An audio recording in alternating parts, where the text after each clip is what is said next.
बिस्मिल्लाहिर्रहमानिर्रहीम। मुअज़्ज़ज़ नाज़रीन, अस्सलाम वालेकुम।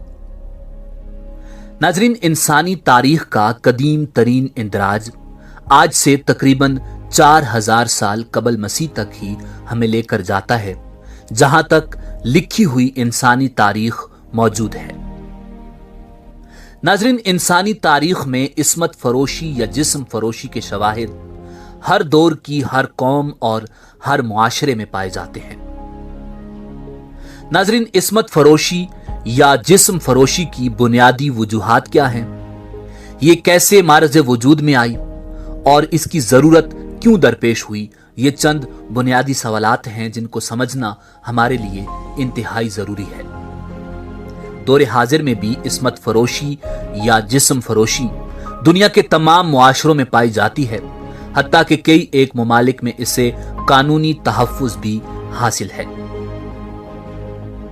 नाज़रीन, ये इंतहाई हसास मौजू है जिस पर बात करने से मुराद मुआशरे के अहम पहलू पर लोगों की तवज्जो को मरकूज करवाना है। जैसे ही लफ्ज जिस्म फरोशी हमारे कानों में पड़ता है तो बुरे ख्यालात का एक सिलसिला चल पड़ता है और न जाने हम इस लफ्ज और इसके इस्तेमाल पर इतने हैरान व परेशान क्यों हो जाते हैं, जबकि आपको ये जानकर हैरत होगी कि ये शोबा इंसानी जिंदगी का सबसे कदीम, लाजवाल और मुतहर्रिक शोबा रहा है, जिसको उमराओ वज़रा की पैदावार करार दिया जाता है।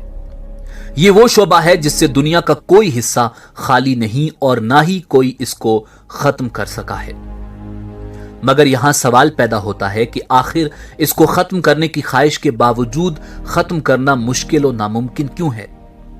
क्यों दुनिया के सारे ममालिक बुरी तरह नाकाम हैं कि वो इसको खत्म कर सके? इसकी मुआशरे में किसी न किसी सूरत पर मौजूदगी ने बहुत सारे जदीद मुआशरों को मजबूर कर दिया है कि इसके लिए कवानीन बनाएं ताकि मसाइल का हल तलाश किया जा सके, जबकि बहुत सारे मजहबी ममालिक इसको नाजायज करार देने के बावजूद करते भी हैं और वहां इसी तरह के जराइम में इजाफा भी हो रहा है, जिसमें मुल्क पाकिस्तान भी शामिल है, जिसकी वजह जिस्म फरोशी की हकीकत से मुंह चुराना है। आज की वीडियो में इस मौजू पर तफसील से गुफ्तगू करेंगे और ऐसी मालूमात आपको फराहम करेंगे कि आपके रोंगटे खड़े हो जाएंगे। नाज़रीन, मंडी की इस मईशत में जहां हर अखलाकी कदर बिकती है, हर उसूल, हर कानून फरोख्त होता है, इंसाफ और मुनसिफों की बोली लगती है, हर रिश्ता फरोख्त होता है, वहां इंसानी गोश्त सबसे बेमोल बिक रहा है। दूसरी तमाम अजनास की तरह औरत भी सस्ती बिकने वाली जिन्स बनी हुई है।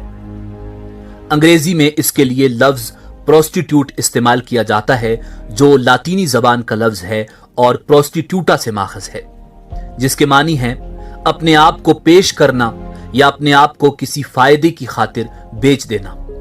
फारसी में तन फरोशी और अरबी में दारा इस्तेमाल किया जाता है। नाज़रीन, तारीख में बनी इसराइल के कवानीन में औरतों के हुकूक का जिक्र मिलता है, मगर साथ ही जिस्म फरोश औरतों का जिक्र भी मौजूद है। उस जमाने में औरतें एक खास मकाम पर जाकर अपना मुंह छुपाकर खड़ी हो जाती, जिससे बेहया मर्दों पर जाहिर हो जाता कि ये जिस्म फरोश औरतें हैं। कदीम यूनानी मुआशरे में मर्द और खवातीन दोनों ही जिस्म फरोशी के शोबे से वाबस्ता थे। ये वो पहली तहजीब थी जिसमें इसको बाकायदा तौर पर पजीराई मिली और इसके लिए इदारे और कवानीन बनाए गए थे। ये खास खवातीन का शोबा था जो या तो किसी इदारे के तहत काम करती या आजादाना तौर पर जिस्म फरोशी करती थी। इसके लिए उनको खास लिबास पहनना होता था और टैक्स भी अदा करना पड़ता था। कदीम रूम में जिस्म फरोशी को कानूनी दर्जा दिया गया था, जो अवाम में बहुत आम हो चुकी थी। बहुत बड़े ओहदों पर मौजूद रोमन हजरात शामिल थे। इसके अलावा अरब के गुलाम और उनके जिस्मों की खरीदो फरोख्त का किसको इल्म नहीं है। नाज़रीन, तारीख के मुताबिक एशिया में मर्द और खवातीन दोनों जिस्म फरोश रहे हैं और यान ऐसी औरतों को कहा जाता था जो जिस्म फरोशी का काम करती थीं और सिर्फ अमीर और आला ओहदेदारों के लिए थी। इसीलिए अपने ग्राहकों को खुश करने की गरज से वो उनको मुसव्वरी, मौसीकी, शायरी और शराब से महजूज करती थी।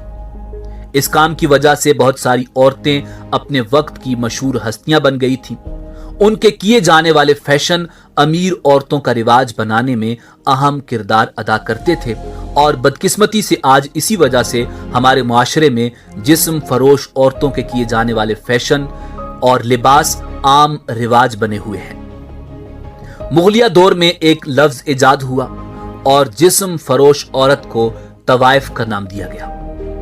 لاہور میں موجودہ بازار حسن، جسے ہیرا منڈی کہا جاتا ہے، آج سے سینکڑوں سال قبل قائم ہو چکا تھا۔ آپ کو یہ جان کر حیرت ہوگی کہ ابتدا میں اس بازار میں شاہی دربار، وزراء و امراء کی محفلوں میں لوک گیت گانے اور روایتی رقص پیش کرنے والی طوائفیں رہتی تھیں، مگر یہاں بسنے والے یہ خاندان بڑے مہذب اور با اخلاق سمجھے جاتے تھے، اور ان کے پاس شہر کے رئیس اپنی اولادوں کو تعلیم و تربیت کے لیے بھیجا کرتے تھے۔ جبکہ جسم فروش عورتیں لاہور ریلوے اسٹیشن کے قریب واقع موجودہ لنڈا بازار میں رہا کرتی تھیں، یہ بازار سکھوں کے دور حکومت تک قائم رہا۔ اسی دوران اس بازار میں بیٹھی چند خواتین کی وجہ سے جب ہندو مسلم فسادات ہوئے تو کشمیر کے مسلمان راجا نے لنڈا بازار کی تمام عمارتیں خرید لیں اور یہاں سے تمام افراد کو نکال دیا۔ یہاں پر آباد خاندان پرانی انارکلی کے علاقے میں منتقل ہو گئے، مگر انگریز دور حکومت میں یہاں قائم ہونے والی فوجی بیرکوں کی وجہ سے حکومت نے ان سے یہ علاقہ بھی خالی کروا لیا، جس پر یہاں سے متعدد خاندان ہیرا منڈی میں منتقل ہو گئے۔ اس طرح ہیرا منڈی میں بھی جسم فروشی کے اڈے قائم ہو گئے۔ یہ سلسلہ پاکستان بننے کے بعد بھی جاری رہا، مگر جب جنرل ضیاء الحق کے دور میں بازار حسن کو بند کر دیا گیا اور یہاں پر کسی بھی قسم کی پرفارمنس ممنوع قرار دے دی گئی تو یہاں کے رہنے والے خاندان شہر کے مختلف علاقوں میں شفٹ ہو گئے، اور یوں ایک مخصوص علاقے میں قائم ہیرا منڈی پورے شہر میں پھیل گئی، اور یہی حال پورے ملک پاکستان کا ہوا۔ ناظرین، اب پاکستان میں جسم فروشی کے حوالے سے جو رپورٹ سامنے آ رہی ہیں وہ انتہائی خطرناک اور تشویشناک ہیں۔ پاکستان میں جسم فروشی میں خطرناک حد تک اضافہ۔ پاکستان میں سیکس ورکرز کی تعداد 15 لاکھ سے تجاوز کر گئی ہے۔ سیکس ورکر خواتین میں نہ صرف مقامی بلکہ بنگلہ دیش، بھارت، برما، افغانستان اور روسی ریاستوں سے تعلق رکھنے والی خواتین بھی شامل ہیں۔ International human rights monitoring group کی جانب سے جاری کردہ تازہ ترین رپورٹ کے مطابق پاکستان میں جسم فروشی کے پیشے میں مسلسل اضافہ ہو رہا ہے۔ ان جسم فروش عورتوں میں 44% خواتین غربت، 32% دھوکے اور فریب، 18% جبر و تشدد، 4% وہ خواتین جو انہی گھرانوں میں پیدا ہوئیں، اور 2% اپنی مرضی سے شامل ہیں۔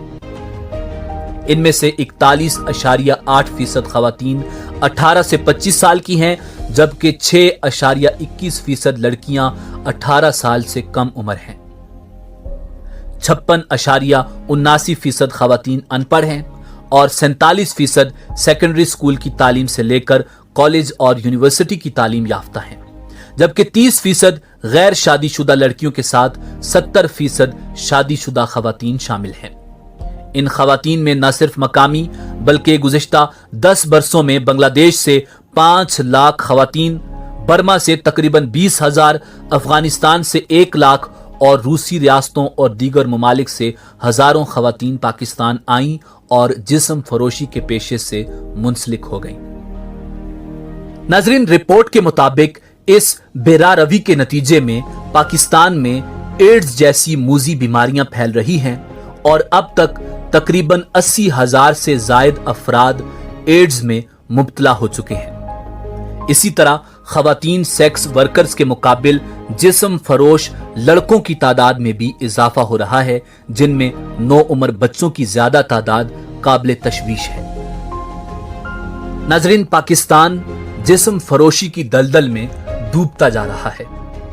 دعا ہے پروردگار عالم پاکستان کی حفاظت فرمائے اور پاکستان کو سیاسی لٹیروں اور مذہب فروشوں سے نجات عطا فرمائے۔ پاکستان کو جسم فروشی جیسی لعنت سے محفوظ فرمائے۔